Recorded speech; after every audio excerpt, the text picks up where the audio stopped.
That's not going over. Welcome to PTI, boys and girls. In today's episode, the Patriots beat the Chiefs, the Cardinals edge the Packers, and the Panthers roll on. And we begin today with the NFL playoffs. All four games were good. All the home teams, all the favorites won. The last game played saw the Denver Broncos capitalizing on a fumble and scoring the go-ahead touchdown late in the fourth quarter. Peyton Manning made a great pass on a 3rd and 12, and the rest of it was pretty much all runs. Wilbon, are you more or less confident right now in Peyton Manning? Tony, no more or less. I mean, I'm rooting, I know in the AFC for Peyton Manning. I'd like to see Peyton Manning get that last John Elway chance to ride off victoriously and triumphantly into the sunset. But Pittsburgh lost that game to me. Pittsburgh blew that game to me. And I thought Pittsburgh was game because they got nobody. They got Ben Roethlisberger, who could have been, trying to find a pressure point before he threw every pass. They didn't have anything. No, they're missing their best receiver. They're missing their best running back. That's right. Okay, so they could have won the game, but they were going down the field to score when that kid fumbled. And so they were going to win the game. They sort of blew the game to me. I understand Denver did what it needed to do, and Peyton had some nice throws, but I'm not sitting here going, Peyton looks like he did in 2006. I'm not going to say that. No, I paid attention to Peyton Manning. I watched Peyton Manning the whole time, and like you, and I won't say that I'm rooting for him to go all the way because I like Brady too, but I'm rooting for him to do well. And there seemed to me to be a couple of things to be said about Peyton Manning. He is still the master of the line of scrimmage. He is. He understands exactly what's going to happen, and he sets his team in a position to succeed on every single play. But when it comes to his passing, there appeared to be two kinds of passes that he threw. When he threw deep, it seemed to me he threw out of bounds. Like they were significantly out of bounds. And when he threw short, they fluttered. Yeah. They wobbled. Yeah. They weren't, most of them, they weren't all that good. 6 drops, 5 in the first half. That's very, very bad because he delivered the passes. But when I watched him, I got the sense, and I'll bring up Brady's name again, that one guy has aged significantly and the other has not. Not yet. He's going to age too. Well, he will. I mean, but not right coming. Now. But not right now. Right now, going into this thing, we won't look ahead yet. But you're not rooting for Peyton Manning. Brady's won $1 million. You're not rooting for Peyton Manning. I am rooting for both of them, so I'm in a no-lose. You know why I like Manning? Because I want to see Roger Goodell, after Deflategate, hand him the trophy. Tom Brady. I want to see that. I want to see him hand it to Manning because Manning, that would give him 2. Yes. Peyton, come on. Manning had that chance a couple of years ago. He did. Nobody could have anticipated Carolina roaring to a 31-0 halftime lead, but plenty of people, starting with me, could have anticipated Seattle climbing back into the game because Carolina lets everybody back into games, even non-playoff teams, the Saints, Giants, Colts among them. Tony, Carolina did hold on to win that game, but what in the aftermath are you choosing to pay more attention to? Carolina's 31-0 lead the first half or Seattle's 24-0 run in the second? I choose to pay 100% attention to 31-0. Seattle lost that game. Russell Wilson lost that game. You cannot go down 31-0. I was out running an errand, I will tell people. I went to the World Market. I know you don't go there. I went to buy a wine on a playoff football Sunday. I got back. You went to the World Market. I got in front of the television set with 4 minutes gone in the first half, and it was 14-0. And in short order, it was 31-0. Now, see, you can't do that. You got the #1 defense in the league. No. You can't fall behind 31-0. So their comeback, I didn't want to hear about it. The comeback was easy to predict. I think I even tweeted. You know it's going to be 31-21. It was 31-21 because Carolina, here's the one flaw, Tony, and I'm going to choose to concentrate on 31-0 as well.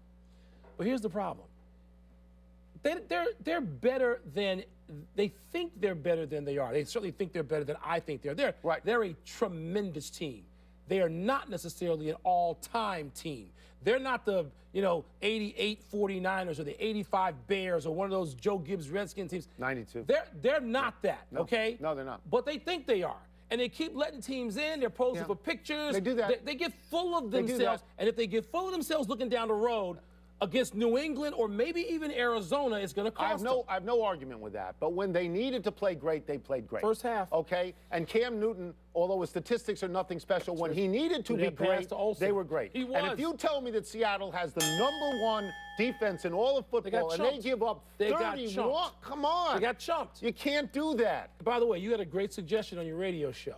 You said, given the travel issues of zigzagging across the country, which everybody talked about. Why didn't Pete stay in North Carroll Carolina. and the Seattle Seahawks stay out east after they won that game. You're trying to win a ball game. You can go to North Carolina or Duke or Wake or State, and you can rent a practice facility, because every person before that game, when picking against them, said, this is my reason. The danger. They've traveled too much. They looked tired in the first half, didn't they? Looked it, even if they weren't. They weren't there in the first They half. weren't. In the Saturday night game, Green Bay made a miraculous comeback on a Hail Mary pass by Aaron Rodgers to Jeff Janis to tie Arizona and send their game to overtime. After a weird mulligan coin toss, Arizona got the ball, went right down the field, scored a touchdown in 3 plays, game over. For the second straight year now, the Packers lost a playoff game without ever touching the ball.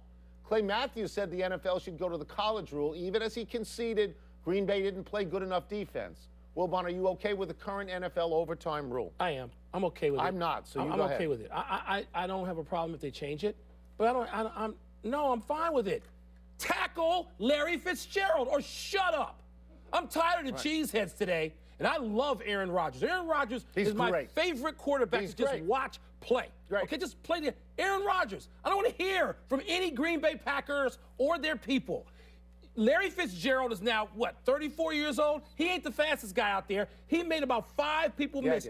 You want to talk about the rules? The rules of tackling are put Larry Fitzgerald on his butt, force a field goal, and get the ball back. So I don't want to hear about the rule.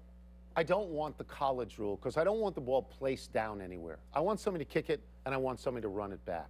But when you fight that hard to get into an overtime, when you do what Green Bay did to get into the overtime, and you don't get the chance, I'm not saying their defense wasn't bad. You don't get the chance to possess the ball even one time. I think when you get to overtime in the playoffs, I don't even care about the regular season. When you get to overtime in the playoffs, to me, both teams have to touch the ball. I'm not going to argue against that. It's a completely rational position you take.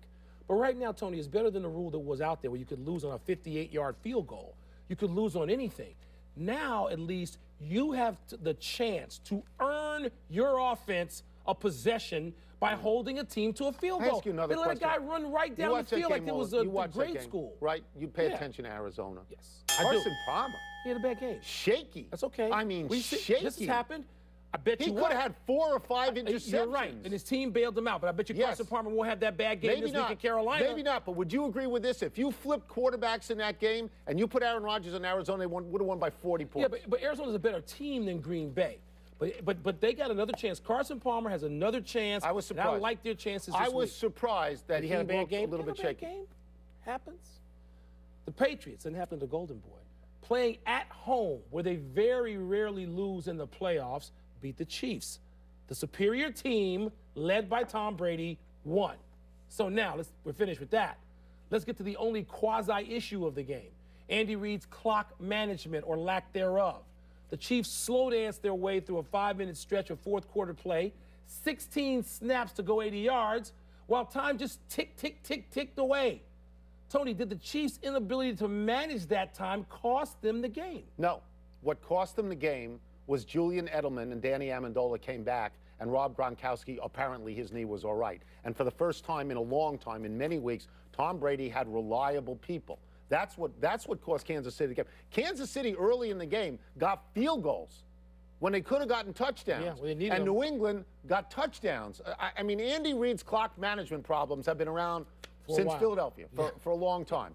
But there's a team out there playing defense as well. I mean, to me, in all the games that I watched, this was the game where clearly the superior team won the game. A couple of names I'm going to mention here because they came up to me during the stretch where I'm screaming at the Chiefs, snap the ball. Yeah. Okay, Doug Peterson, the guy who's going to go coach the Philadelphia Eagles. Offensive genius. He's the offensive coordinator of that team. That's right. What does this mean? I don't know. And it all reminded me of more Kansas City stuff back when Marty Schottenheimer coached that team, and they were a great team.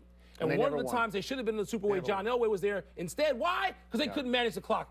Andy Reid, clearly, Tony, is a great coach on so many levels that he can take anybody, put them together, come together after a couple of years, and build a team. But when he gets in these playoff games, and the clock management is awful. Here's another question. It might have cost him. You know who's clearly a great coach? The guy on the other side, Bill Belichick. So because every single time that Bill Belichick coaches, he prepares for that team and that coach. 10 design rushing plays. And that's so it. Maybe his defense, maybe he did all the things to frustrate what Andy Reid wanted to do. I'm sorry. There was a guy who the whole month of November, December kept saying, "Oh, the Patriots. I don't know if they can do this." I don't know what guy you're referring to, but if you're referring to me, I said they don't have players. I just said to you, they got Julian Edelman back and Danny Amendola back and Gronkowski. It's the miracle of Lourdes on his knee. All right, he's okay. Miracles. So the Patriots need miracles now. Doesn't hurt. Please. We have a little time left here. Let's look ahead. We've got the 2 number 1 seeds and the 2 number 2 seeds. We've got chalk. What stands out to you? You know, Tony, I'm disappointed in the AFC matchup because Denver, I don't know if they can beat Denver. I want you don't know to if see Denver Peyton Manning. can beat. If Denver can be the Denver that they look like. I know they got the number 1 ranked defense. They got Peyton Manning, but it just seems to be like less. Did you see that the lights just went out? I don't know what that was. Because nobody's happy with your position. Maybe it was Brady. No, Brady had him. The Patriots had him flicker from New England. Light gate. Yeah, Tony, I just don't think that's a game. I think New England wins that game by 2 touchdowns at least. Even in Denver. Even in Denver. I hope I'm wrong. You know that Brady's 2-6 career in Denver. You don't care. It's his career. It's Brady's career. It's not somebody else's career. It's Brady's career. It's Tom Brady, okay? And the other game, I think Carson Palmer is going to have a big game. This is the game of his life. This is a career-defining weekend for Carson Palmer. I think he and Larry Fitzgerald are at that place where Kurt Warner and Larry Fitzgerald were when they got to the Super Bowl a few years ago. And I'm biased. I'm rooting for that. I root for Arizona. So, Tony, I don't think any one thing stands out. I like the matchup. It's hard for me to see, and Denver's defense is really, really good.